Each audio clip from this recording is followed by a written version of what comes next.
Hi everyone! Today, we'll be introducing the power modes of the Nuvoton M2L31 series, including their key features and important considerations you should be aware of.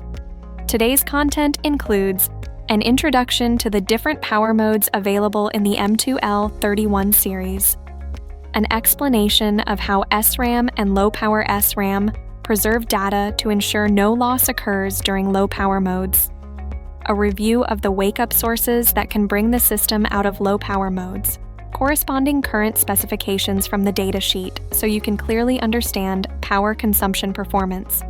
Finally, practical guidance on how to use auto-operation mode to improve system efficiency in real applications. Let's first take a look at the system block diagram of power distribution.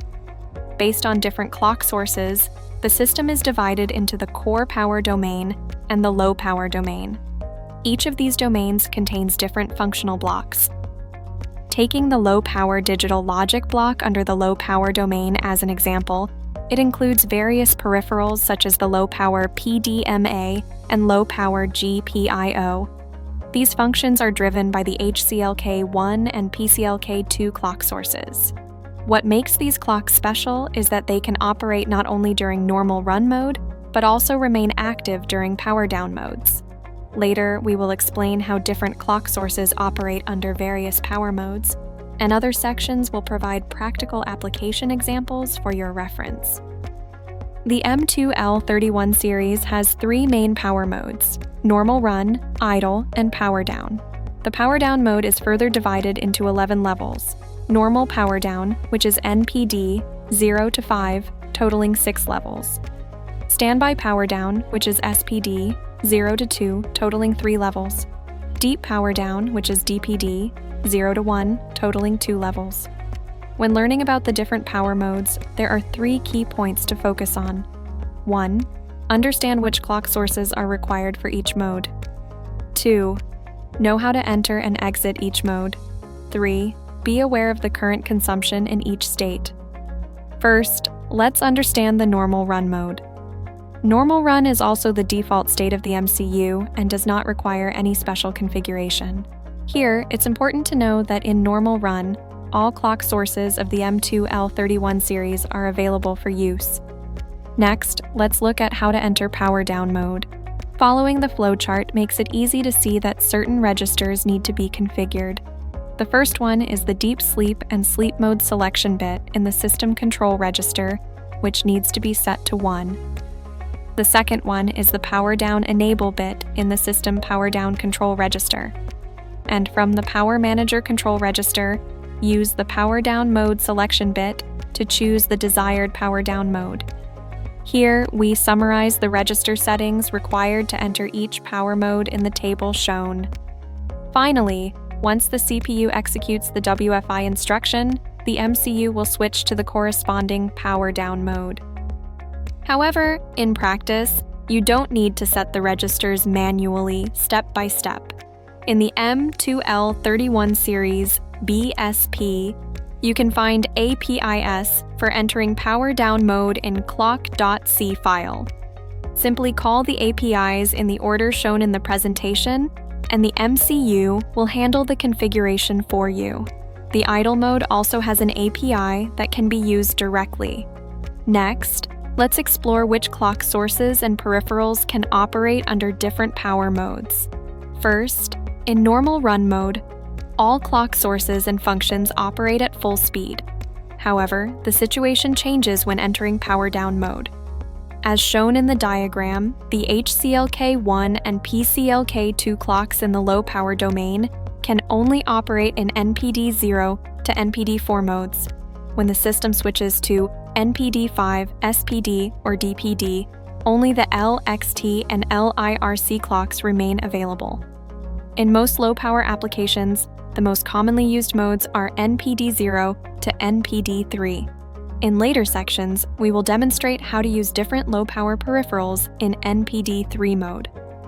In the M2L31 series, the SRAM is divided into 7 different groups, each of which can be configured separately. Since the ability to retain data in SRAM during low-power modes is crucial, it's important to understand how to set the SRAM power state SRAM has 3 modes: normal, retention, and shutdown.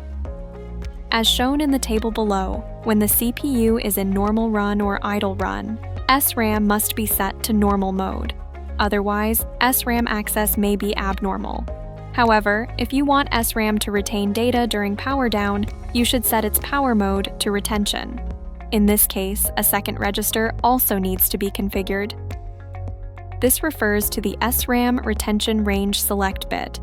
This bit should be configured before the system enters power down, ensuring that the SRAM remains in the lowest power state while still retaining data during power down. By combining the settings of the 2 registers, we can see the resulting SRAM status during power down. As shown, only when the SRAM power mode is set to normal or retention, and the retention range select bit is configured for retention, will the SRAM remain in retention mode. In this configuration, the SRAM can retain data during NPD 0 to NPD 5 and SPD 0 to SPD 2 low power modes. Just like the previous settings, the SRAM power mode can also be configured directly using APIs.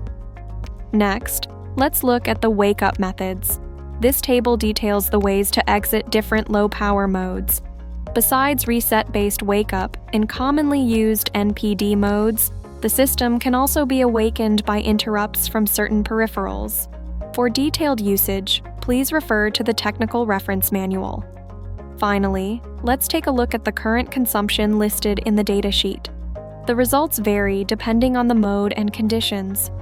In typical usage scenarios similar to the conditions shown in the table on the right, with Watchdog timer, RTC, UART, and SRAM retention enabled, the current consumption in NPD3 is approximately 23 microampere.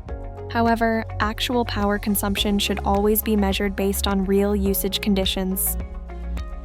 When it comes to practical applications, let's look at the usage flow in low power scenarios for the M2L31 series. Here, we introduce the auto operation mode, which allows low power peripherals to perform tasks such as data acquisition and transfer without waking up the CPU. For example, as illustrated in this flow diagram, we can use a low-power timer to periodically trigger the low-power ADC to collect data from a sensor. Once the data is acquired, the hardware low-power PDMA transfers it to low-power SRAM. The CPU is only awakened after a certain amount of data has been collected or after a longer timer interval. This approach reduces CPU activity and significantly lowers overall system power consumption. That concludes the basic introduction to power modes in the M2L31 series. More importantly, learning how to use these low-power peripherals and leverage the low-power modes is key. Please refer to the following videos and example projects for detailed explanations on each peripheral. If you have any questions, feel free to contact us.